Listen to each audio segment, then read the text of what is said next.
हे शिव शिव शंकर हर हर महादेव। हरि हरि नारायण गोविंद वासुदेव। शिव शिव शंकर हर हर महादेव। हरि हरि नारायण गोविंद वासुदेव। शिव शिव शंकर हर हर महादेव। हरि हरि नारायण गोविंद वासुदेव। ओम परमात्मे नमः। ओम नमो भगवते वासुदेवाय।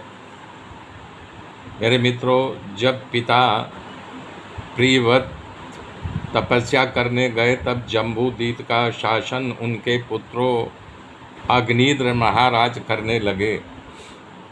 तो अग्निद्र महाराज के अंदर भी वही संस्कार था और राज्य किया। पिता के बैराग का जो भाव था उनके अंदर भी था, तो वो भी बैराग ज्ञान हो करके तपस्या करने लगे। तब ब्रह्मा जी के दरबार की एक गायिका पूर्वचिति वहाँ आ गई और अग्निद्र उसको देखते ही मोहित हो गए। उस अप्सरा को उसके साथ विवाह कर लिया और उस अप्सरा से अग्निद्र महाराज को 9 पुत्रों की प्राप्ति हुई। सबसे बड़ा पुत्र नाभि था, उसके बाद किंग पुरुष, फिर हरिवर्ष, फिर इलवृत, फिर रम्यक, फिर हृदयमय, कुरु, भद्रास और केतुमाल। ये 9 पुत्रों का जन्म हुआ। 9 साल तक रही वो अप्सरा, फिर ब्रह्मा जी के दरबार में चली गई। वो अत्यंत सुंदर और शक्तिशाली थी, वही गुण पुत्रों में था। तो महाराज ने 9 खंड किया और 9 खंडों का 9 पुत्रों को सौंप दिया। और इसके बाद आगृत 9वें पुत्रों का सारे पुत्रों ने विवाह किया। जो 9 पुत्र थे, 9 पुत्रों ने विवाह किया। सबसे बड़ा पुत्र नाभि ने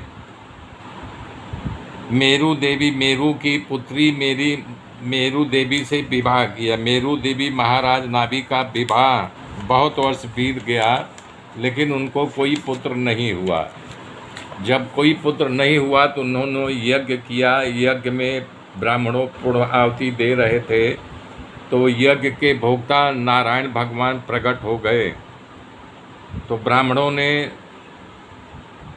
नाभि राजा देवी से विवाह किया। मेरु देवी महाराज नाभि का विवाह बहुत वर्ष बीत गया, लेकिन उनको कोई पुत्र नहीं हुआ। जब कोई पुत्र नहीं हुआ तो उन्होंने यज्ञ किया। यज्ञ में ब्राह्मणों पूर्ण आहुति दे रहे थे, तो यज्ञ के भोक्ता नारायण भगवान प्रकट हो गए। तो ब्राह्मणों ने नाभि राजा सब मिल कर के भगवान की स्तुति की। भगवान प्रसन्न हो गए, बोले वरदान मांगो। तो नाभि राजा विस्मित हो गए, मतलब इतने खुश हो गए, वरदान मांग ही नहीं पाए। तभी भगवान अंतर ध्यान होने की चेष्टा करने लगे। तो सारे ब्राह्मणों जो यज्ञ कर रहे थे बोले भगवान आप प्रकट हुए हैं तो बिना वरदान दिए आपको नहीं जाना चाहिए। भगवान ने कहा नाभि राजा जब वरदान मांग ही नहीं रहे मैं क्या दूं। तब ब्राह्मणों ने कहा कि इनके बदले हम लोग मांग ले। तो भगवान प्रसन्न हो गए, बोले ठीक है तुम ही लोग मांग लो। तब ब्राह्मणों ने कहा यदि आप मुझ पर प्रसन्न है तो हे महाराज, नाभि के यहाँ आपके समान एक पुत्र होना चाहिए। हे प्रभु, हम लोग जानते हैं कि आपके पास से बहुत तुच्छ मांगनी मांगी है।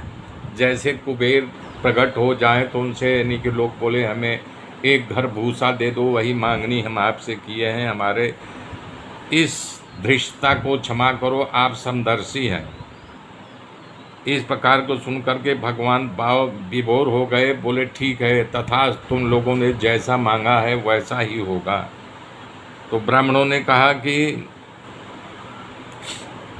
आप जैसा पुत्र हो तो जब भगवान वरदान तथा दे गए, बोले हो तो ब्राह्मण लोग मुझे ठग लिए, मुझे विस्मय में डाल दिए। बोले ब्राह्मणों आप एक नहीं 9 मांगो, मैं 9 दूंगा, लेकिन बात यह है कि अपने जैसे मैं कहाँ से लाऊं, अब मुझे ही इनके यहाँ प्रकट होने लगेगा। हमारे जैसा तो मैं ही हूँ न। और श्री रामचरित मानस में भी बालक कांड में मनु और शतरूपा जब भगवान प्रकट हो गए वरदान मांगने के लिए कहा, तब उन्होंने कहा है आजु देव, बाबा तुलसीदास जी का कलम बद्ध है, आजु देव सब संशय नाही, मांगु जो देहि भाव मन माही, आप सरिस खोजौ कह जाई, निप तव तनय हो मैं आई। इसी प्रकार जैसे उनको वरदान दिया ही मैं ही तुम्हारे यहाँ प्रकट होऊंगा, इसलिए ऐसे ही नाभि राजा को वरदान दिया कि मैं ही आऊँगा। मेरे मित्र मेरे साथ बने रहिए, आगे की गाथा